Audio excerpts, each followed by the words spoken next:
Hey everybody, and welcome back to the Low Carb Cruise questions and interviews, whatever. We are here with Dr. Tro. I love Dr. Tro. I love his family. His wife is super cute. But I wanted everybody to get to know him. So Dr. Tro, how did you enter like keto? And I know you're like a steak guy, a carnivore area, because I don't think enough people know who you are. Thanks. Well, let's see how far back you want to go. I was a 220-pound, 13-year-old kid. My 13-year-old son's actually right there. You go, oh, can't see him, but I was 220 pounds at his age, and I went into medicine. I remember at that moment I wanted to go into medicine. My doc sat me down in his exam room, which, you know, had a bunch of chairs and a TV, and I waited there for 2 hours. Put me on a scale. He said, "You're fat like your family, and you got to go count your calories." I mean, like, he didn't know. I have a weird sort of like photographic memory. Remember all numbers. Yeah. I can recite calories. Yeah. So Dr. Adis really made that. I remember being self-righteous for the first time, really at that time, being like, "Who the hell is this guy?" Telling me, you know, I was like, he doesn't even have a bike in his office. I remember like thinking that to myself. I was like, who the hell is he? And I remember wanting to be a doctor then. I saw my parents suffer. Mom suffered, brother suffered, went to 500 pounds.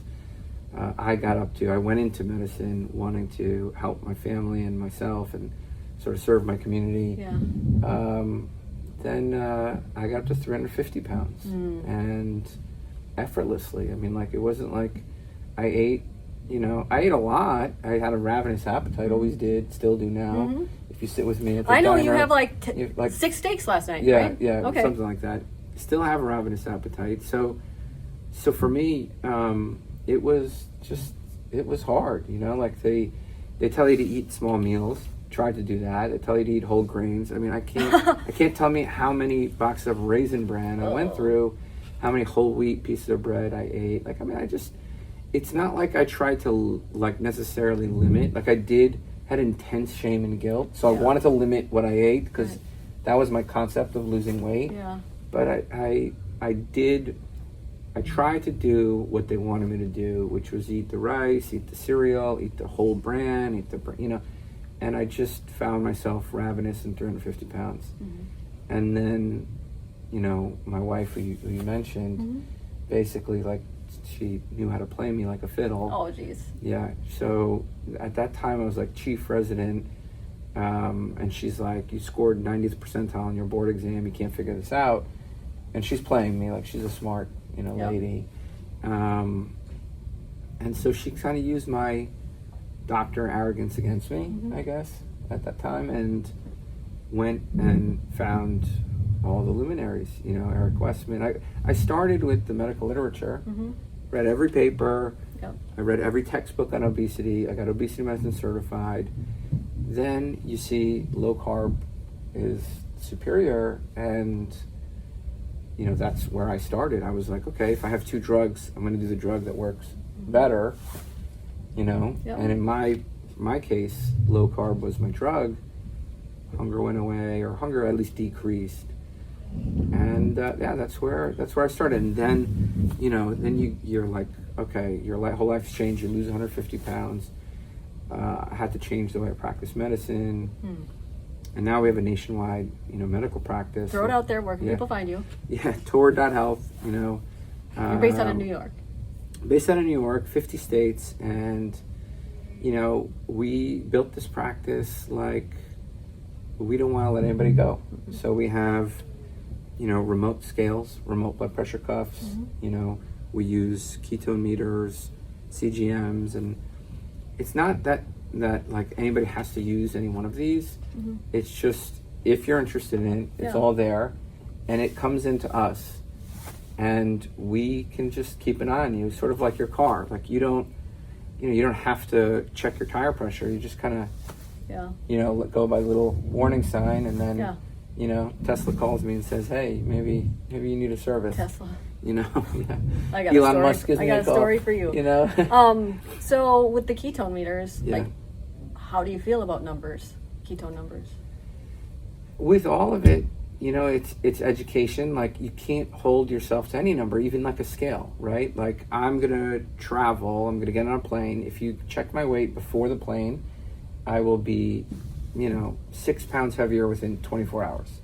So a scale is like, gives you a number. Because of water retention? Because of water retention, correct. Yeah. So I will, know, like, if you check my blood pressure when I'm stressed out and I lost my luggage, like, it's going to be high. So no tool is 100% an arbiter of your lifestyle. I remember. Not a ketone meter, not a CGM, not a scale, not a blood pressure cuff. But you care about the trends, are the trends up, are the trends down? Yeah. I think it was Peter Attia went to the dentist and his blood sugar was like through the roof. Just by going to that dentist. They didn't ever see him yet, I think. Hey everyone, we are on a little safari here in Africa, and I got a little friend right behind me here, eating some grass and some trees. He's not a carnivore, but if you are, it's great to keep your electrolytes up, and especially when you travel. If you keep your electrolytes up, it really helps. I actually personally find I don't go number 2 as often if I don't bring my electrolytes on along when I travel. I'll go 2 or 3 days without. But Element is great for travel. It's easy to pack. We really like it. And if you go to drinkelement.com, oh, watch out, /Keto Maria, you can get a free sample pack with order. So check it out, drinkelement.com /Keto Maria, and get a free sample pack with any order. But, all right. What about this sugar diet? Tell us what you think about the sugar diet. I've seen it on social media. I haven't, is it from the... It is literally, do you know Mark Bell? I love Mark Bell. Yeah. Mark Bell flew us out to do his podcast. Yeah. Awesome guy. He's doing the sugar diet. Okay. Which is, he posted a picture of a salad, and it was literally candy bears and... Oh, it's protein restricted, 9% protein. And right? fat. Yeah, it's 9% protein, low fat, high carb. Mm-hmm. Yeah, for a short period of time to increase insulin. He's doing a lot. How long is he doing it? Too long. I don't know. 6 weeks, 8 weeks. He's going to live the rest of his life like that? No, maybe 8 weeks. I don't know. Yeah. He says he's losing weight. I think people can... So, look at the... So there's going to be bears out here when we go hiking, right? They don't purposely restrict their macronutrients. We do, right? We do for certain purposes. Do I think that... Why is a low-carb diet good for most people?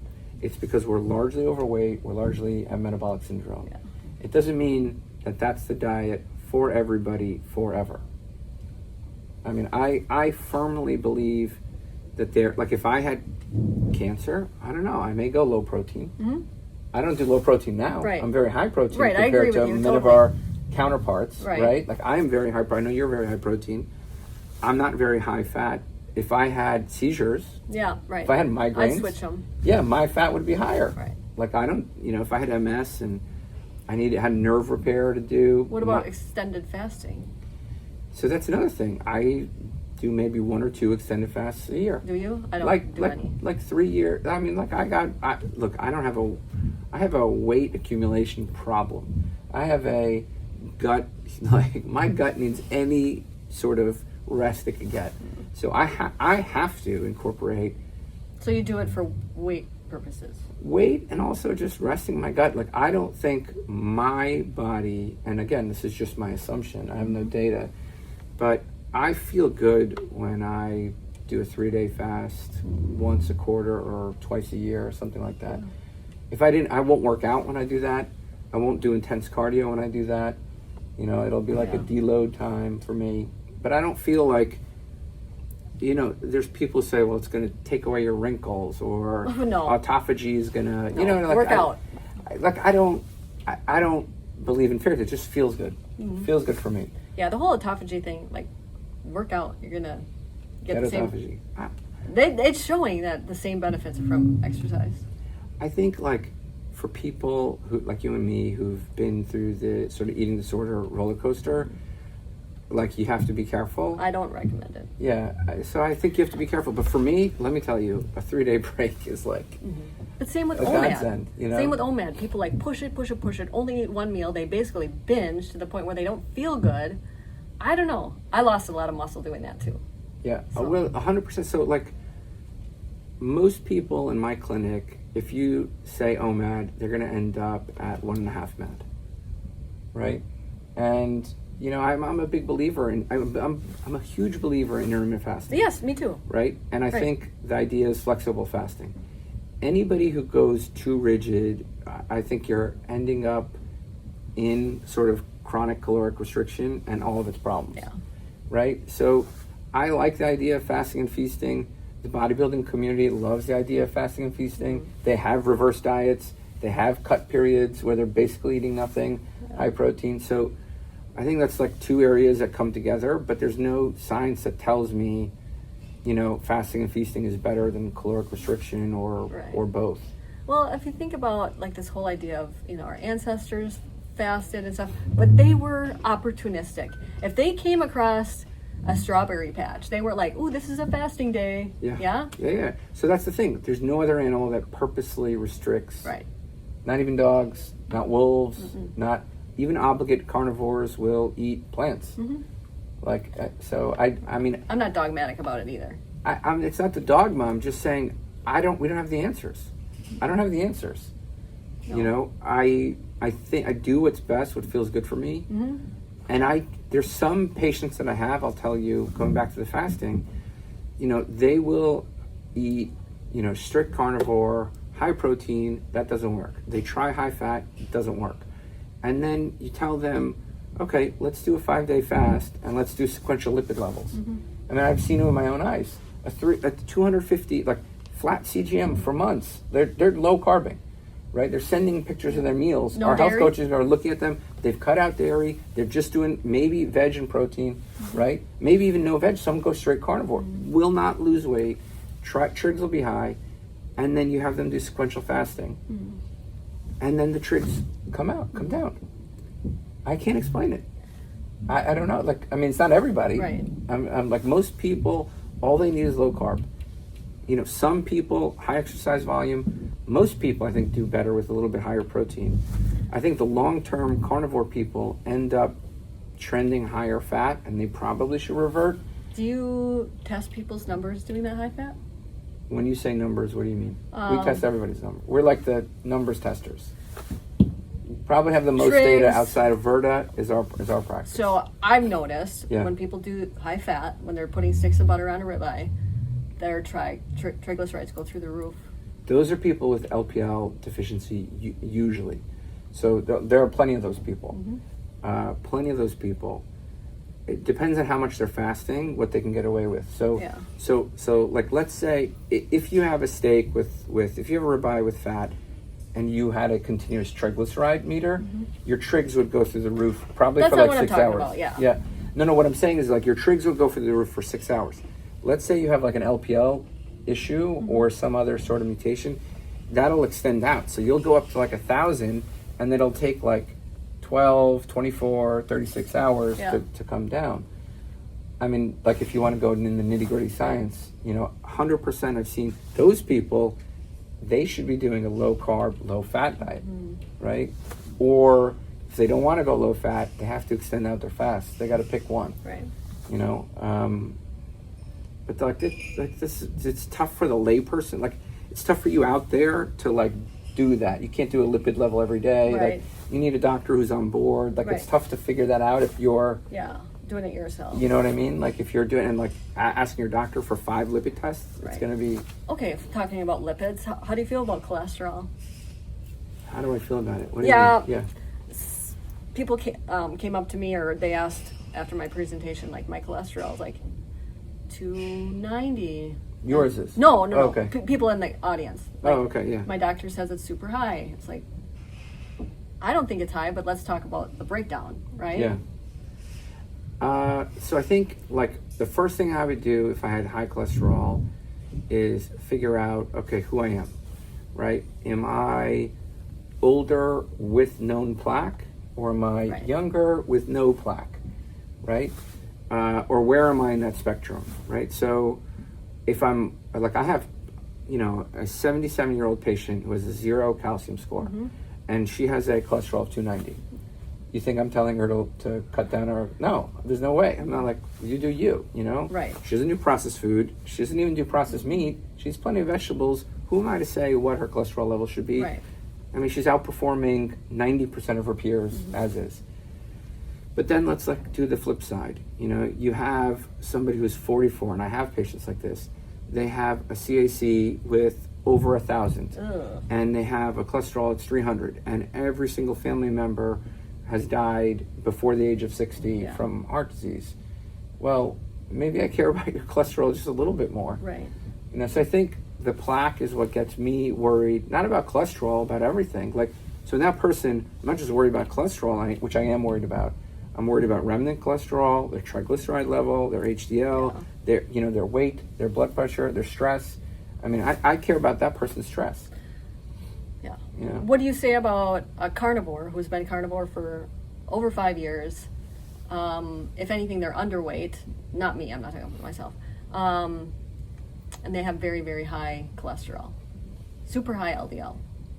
Again, it depends on family. Let's say there's no family history. Let's say there's no metabolic syndrome. There's no insulin resistance.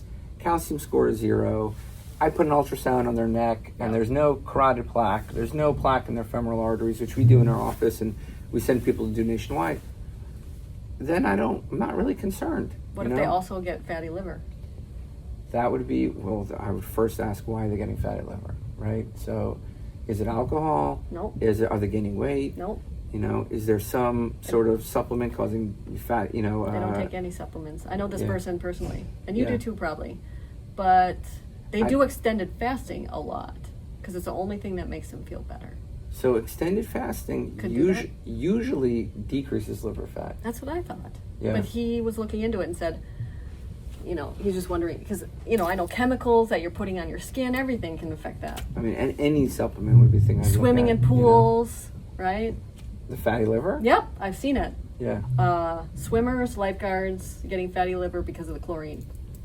It's something I didn't thought about. It's something I gotta look at. Your skin absorbs everything. 100%. Yeah, I mean, I think of anything that can absorb. So any endocrine disruptor that makes it to the plasma, that would be like a supplement in my opinion. Yeah. You know, like, sunscreen. I don't Yeah. know if they're putting like the benzoyls on them or whatever. I don't know. I'd really look into what's going. If somebody is thin and they're eating low carb and they fast and they have fatty liver, something is wrong. Right. And that's like a curiosity point. You know, I would dig into everything. Right. Where they live, what carbon monoxide they're breathing in, you know, what they're putting on their body, the heavy metals in the water that are in there. You know what I mean? Like drinking or bathing, right? Like, you know what I mean? So yeah, we got a reverse osmosis, but I wish we did it for the whole house. We just did it for our drinking water. Yeah, I mean, it's just like I would really look in.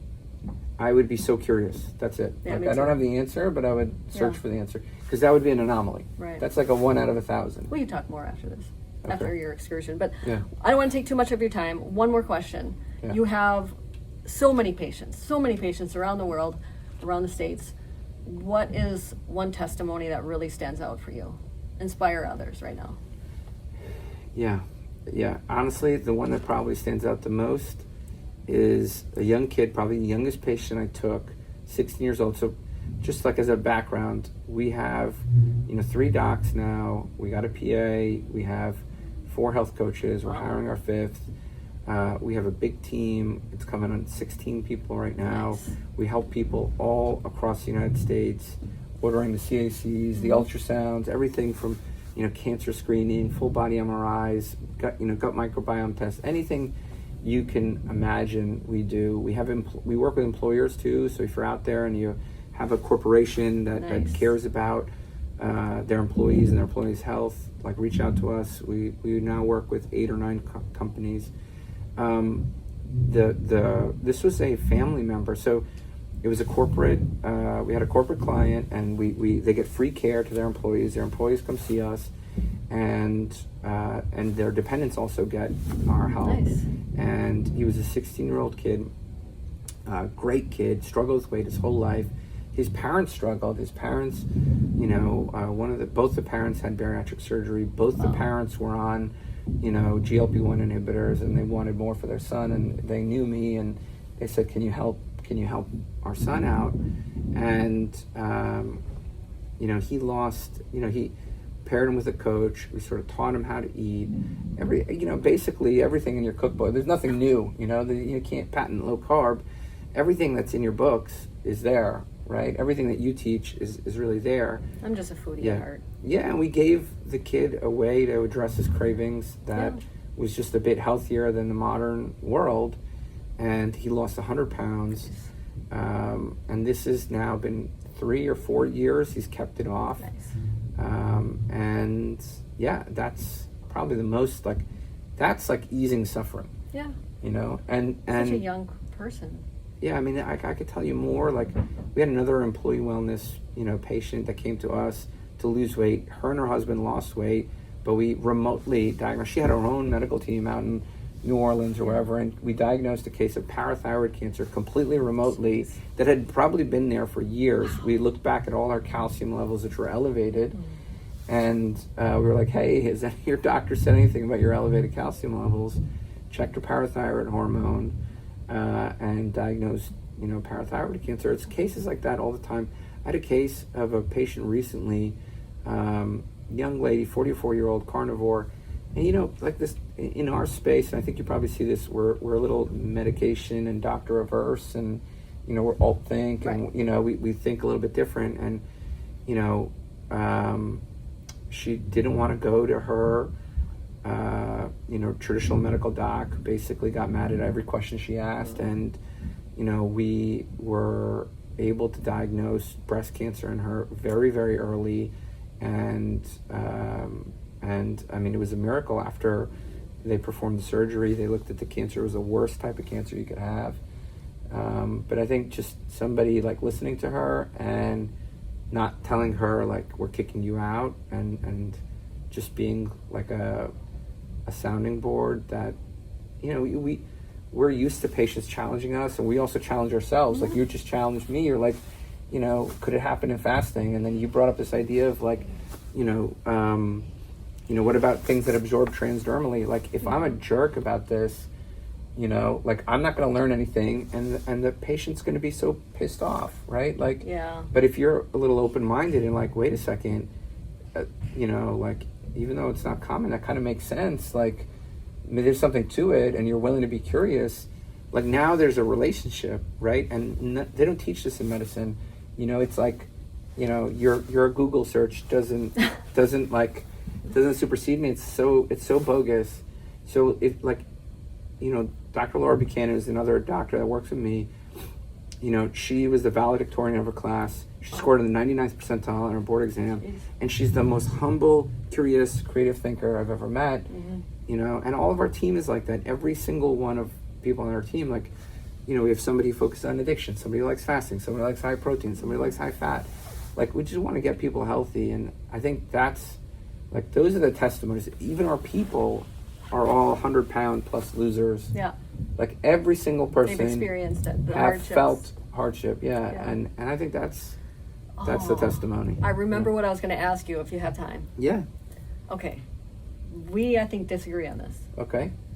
I'm not saying they're everything, but Yeah. do calories matter? Okay. Well, it's a trick question. Okay. I understand it's energy. But does it matter? So let's put it this way. Let me make the best case for calories matter. Okay. When I want to lose weight, I have to, me personally, I have to eat less somehow, right? I have to eat less somehow. I reliably lose weight when I eat less somehow. Now, for me, who's like, you know, carb addict, volume addict, everything addict, right? Fat addict, I have to walk away from the table. Yeah. 80% of my, like, I get to 80%, I get to 1.5 pounds of meat, I got to walk away. Right? That's what works for me. For other people, it's just dropping sugar. Yeah. For other people, it's just, you know, it's lowering the added fat. Do calories matter? But, so like, why they don't matter, right? Calories are not a reason for human eating, right? They're not a reason for human eating. Like, even if you give people the calorie information, it doesn't affect how they eat, right? Like, if you look at it, you know, when they've done like college cafeteria studies, they've done studies where they tell you the calories before you purchase it. Right. They put the nutrition information Right. in this restaurant versus that restaurant. So the calorie information doesn't affect how people eat, right? A good night's sleep affects how somebody eats. True. Amen. Right? True. Stress management affects how somebody eats. So if you say calories matter, my heart says, I don't think they do. It's, why are you eating? What are the questions that make you eat? Right? It's sort of like a roundabout, Yeah. roundabout way of saying it. I think it's a complete distraction for most doctors. Right. I think it's a way for the medical community to pass off blame, Yeah. and say, you need to control your calories, Right. instead of the doc saying, these are the things you can do to be less hungry and eat less on your own. Right. Hey, if you sleep 1 hour more a day, you're going to naturally eat 300 calories less a day. Oh, yeah. So, does that make sense? Totally, because Yeah. I know in my early stages when I was trying to lose weight, I was eating cornflakes with skim milk or Special K with skim milk, and I wasn't losing weight. I did the math. There was not a lot of calories going on there. Yeah. And now I eat much more, and I shrunk. Yeah, protein and low carb, right? Right. So protein but however, and low carb, if I want to put weight on, I certainly know how to do it, and I can still eat this way. Yeah, 100%. Me You too. know, I can gain weight. It's eat more, be stressed, don't sleep, eat more, Right. and eat more fat. Right. That's Eat more how fat. I do it. Then I can put on weight. Eat more But frequently. I Nuts, feel cheese better are this like way. kryptonite. Right. Cheese is. Yeah. Nuts Didn't are it like prove that possession. there's a dopamine hit that you get with the? Yeah, with the brain? yeah. But the carb fat combination of anything, I think will. So I think to answer your point, for 93% of people, it's not something they should focus on. Right. It's not going to help them to focus on it. I agree. If you're the 7% out there who can gain weight on any diet, Yeah. just whatever is pain-free way of eating, healthy, sustainable way of Right. eating less, Yeah. figure that out. That's the thing about the sugar diet. I'd be hungry all the time. You know what? I don't think you would, honestly. So when you go that low protein, you don't get hungry. Why? Honestly, I don't Because have your all the blood answers. sugar is falling down. When blood sugar goes up with sugar, Yeah. a falling blood sugar is hunger. If you look at the animal data, right, and this is John Speakman's data, if you take any macronutrient to the extreme, nobody wants to eat. So if you take fat really, really high, Yeah. you don't want to eat. If you take carbs ridiculously high, 99%, 90 plus, 95%, you don't want to eat. Think about The thing is, but what about protein? protein Because restriction. When people Yeah. do protein sparing modified fasting, which is just high protein, They don't want to eat. they don't want to eat. Yeah, same thing, right? Because your carbs and fat are low, Huh. right? So Is if you restrict, if you focus on any of the macronutrient and go super high on it, you're not going to want to eat. So if you're 95% carbs, and I'm not saying to do this, you're not going to want to eat because you're not going to get.